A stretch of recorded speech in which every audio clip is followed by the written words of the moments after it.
Hey, Warren, wanted to say thanks again. I'm really excited for the conversation today. And I wanted to kind of start with the question of what drove you to coaching? You have such a unique background, from the different businesses, and you mentioned, kind of your theater background and stuff like that. What makes you a coach? What made you do that?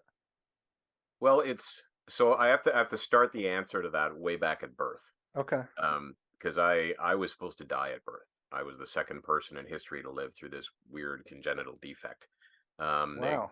the doctors gave me zero chance of survival. They did this what was then experimental surgery, and it worked. And so when I found out I had this unexpected gift, I was kind of like, okay, so what do I do with this? And so that's why I went all down all these weird rabbit holes. Like I was going to be a lawyer because I thought I'd go into politics or pursuit of justice. Then I became a college professor, try to transform young minds. The arts, going into acting and theater directing, the transformative power of art, and all that kind of good stuff. And then it was in entrepreneurship that it really started to sing to me. I actually believe I had a conversation today just with some people about this, that entrepreneurship is one of the most powerful forces for positive social change.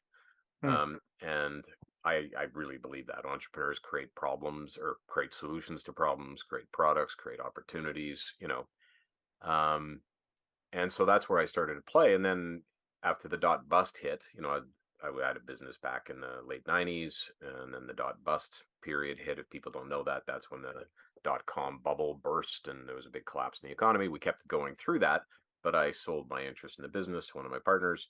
And then I was just looking for the next thing to do. And a family friend was doing this weird thing called business coaching I'd never heard of before. And I looked into it and it just was like, wow, this is exactly what I should be doing. And I Hmm. talked to friends and family about it, because I was looking for a new opportunity and I looked into it and everybody went, oh my God, that's going to be perfect for you. Because I've been a leader in different roles. I like to be creative. I like to support other people. I like business strategy.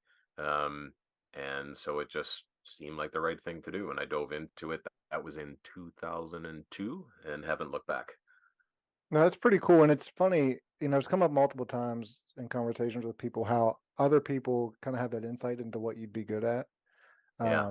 And I like the way you put that about the positive change that entrepreneurship creates.